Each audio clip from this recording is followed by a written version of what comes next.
Bismillahirrahmanirrahim. Assalamualaikum warahmatullahi wabarakatuh. Halo teman-teman semua. Nah teman-teman, sebelum memulai materi, izinkan saya memperkenalkan diri terlebih dahulu. Perkenalkan, nama saya Kiki Amelia Kasih sebagai pemateri, moderator, dan pembuat PPT. Adapun anggota kelompok saya, yang pertama Rizky Hikmatul Maulidiyah, yang kedua Wilda Pratiwi, dan yang ketiga Nur Ailah. Nah, di sini kami akan membahas materi kalimat efektif. Teman-teman mungkin tidak asing dengan kata kalimat efektif. Nah, kalimat efektif adalah kalimat yang singkat, jelas, dan menyampaikan informasi secara tepat, sehingga apa yang disampaikan dapat dipahami dengan mudah oleh pembaca. Jenis-jenis dan struktur kalimat efektif akan dilanjutkan oleh pemateri kedua. Baik, perkenalkan, nama saya Nur Ailah sebagai pemateri pertama dan pemateri kedua. Materi pertama, jenis kalimat efektif. 1. Kalimat deklaratif atau kalimat pernyataan, menyampaikan berita, informasi, atau pendapat. Contoh, siswa kelas 10 sedang belajar di laboratorium. 2. Kalimat integratif atau kalimat pernyataan, berfungsi untuk menanyakan sesuatu. Contoh, siapa yang menjadi ketua kelas tahun ini? 3. Kalimat imperatif atau kalimat perintah, yang berisi perintah, ajakan, atau larangan. Contoh, tolong ambilkan buku itu. Jangan ribut di kelas. 4. Kalimat ekslamatif atau kalimat seruan, menyatakan perasaan seperti kagum, senang, marah, dan sebagainya. Contoh, hebat sekali penampilanmu tadi malam. 5. Kalimat tunggal, kalimat yang hanya memiliki satu pola subjek predikat dan menyampaikan satu ide pokok. Contoh, Pani membaca buku. 6. Kalimat majemuk, kalimat yang memiliki dua atau lebih pola subjek predikat karena terdiri atas dua klausa atau lebih. Contoh, ibu memasak di dapur dan ayah membaca koran di ruang tamu. 7. Kalimat lengkap, memiliki unsur subjek predikat dan bisa juga dilengkapi objek, pelengkap, dan keterangan. Contoh, Dina menulis surat untuk ibunya. 8. Kalimat tidak lengkap atau eliptis, salah satu unsur kalimat dihilangkan tetapi makna tetap jelas. Contoh, ke pasar. Jawaban dari pertanyaan mau kemana. Selanjutnya, materi kedua.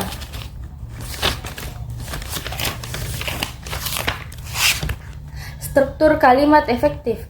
Kalimat efektif harus memiliki unsur pokok minimal subjek dan predikat, dan bila unsur tambahan, objek, pelengkap, dan keterangan diperlukan harus tepat, tidak berlebihan, dan tidak mengganggu kejelasan makna. Contoh, ayah sedang bekerja. Sekian dari saya. Materi selanjutnya akan dilanjutkan oleh rekan saya. Baik, terima kasih atas kesempatan yang telah diberikan. Perkenalkan, nama saya Wilda Pratiwi selaku pemateri 3. Di sini saya akan melanjutkan materi ciri-ciri kalimat efektif atau kelengkapan. Kelengkapan berarti kalimat memiliki unsur pokok, yaitu subjek dan predikat. Unsur tambahan seperti objek dan keterangan boleh ada, tetapi tidak wajib. Kalimat yang tidak memiliki subjek atau predikat dianggap tidak lengkap dan tidak efektif karena maknanya menjadi kabur. Contoh, sedang memasak di dapur, tidak jelas siapa yang melakukan. Contoh yang benar, ibu sedang memasak di dapur, jelas subjek ibu dan predikat sedang memasak. B. Kebernalan.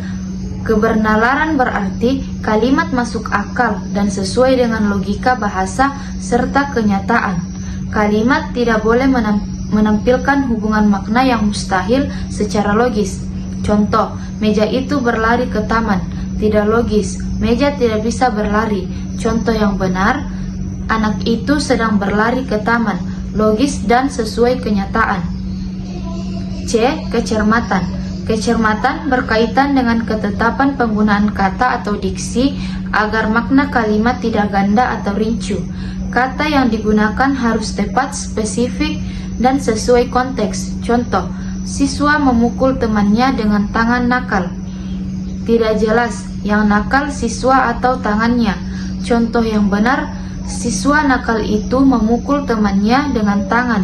Jelas, siswa yang nakal. Dan yang terakhir, D. Kegramatikalan. Kegramatikalan berarti kalimat mematuhi aturan tata bahasa Indonesia, baik dari segi ejaan, struktur, maupun imbuhan kata. Kalimat yang tidak sesuai kaidah gramatikal akan kehilangan kejelasan makna. Contoh, saya ke pasar kemarin membeli sayur. Aturan kata tidak sesuai kaidah. Contoh yang benar, saya membeli sayur di pasar kemarin. Sekian dari saya, materi selanjutnya akan dilanjutkan oleh teman saya. Baik, langsung saja. Saya Rizky Hikmatul Maulidia selaku pemateri keempat. Adapun materi keempat yaitu tata penulisan kalimat yang efektif. Yang pertama ada penggunaan huruf kapital dan tanda baca yang tepat. Huruf kapital digunakan pada awal kalimat, nama, instansi, dan gelar kehormatan. Tanda baca digunakan sesuai fungsinya. Contohnya yaitu mahasiswa Poltekkes Makassar sedang ujian praktik gizi. Yang kedua, ada pemilihan diksi yang tepat. Gunakan kata yang spesifik dan efisien. Hindari pengulangan atau penggunaan sinonim yang berlebihan. Contohnya, ia selalu datang tepat waktu. Nah, yang ketiga ada struktur kalimat yang logis dan jelas. Susunan unsur kalimat sesuai urutan logika dan hubungan makna antar unsur. Contohnya yaitu karena hujan, kegiatan dibatalkan. Yang keempat ada penggunaan kalimat yang sejajar. Unsur yang sejajar harus menggunakan bentuk gramatikal yang sama. Misalnya sama-sama verb. Contohnya yaitu siswa diminta membaca, memahami, dan menulis ulang teks. Nah, yang terakhir, yang kelima ada penekanan informasi utama. Tempatkan ide utama di awal atau di akhir agar pembaca mudah memahami isi pesan. Sekian materi dari saya kembalikan kepada moderator. Dari seluruh penyampaian materi tadi, kita dapat menyimpulkan bahwa kalimat efektif adalah kalimat yang singkat, jelas, dan tepat, sehingga pesan dapat dipahami dengan mudah oleh pembaca atau pendengar. Kalimat ini memiliki struktur yang lengkap, minimal terdiri atas subjek dan predikat, serta dapat dilengkapi objek dan keterangan sesuai kebutuhan.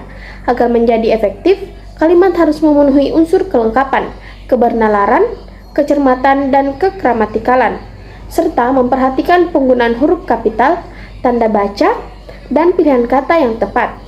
Dengan demikian, kalimat efektif mampu menyampaikan informasi secara jelas, tepat, dan sesuai kaidah bahasa Indonesia. Terima kasih kepada seluruh penyaji atas penyampaian yang sangat informatif. Kepada teman-teman yang ingin bertanya, memberikan saran ataupun tanggapan bisa melalui kolom komentar. Akhir kata, kami ucapkan terima kasih dan mohon maaf apabila ada kesalahan dalam penyampaian materi. Wabillahi taufiq wal hidayah. Wassalamualaikum warahmatullahi wabarakatuh. Tangannya sudah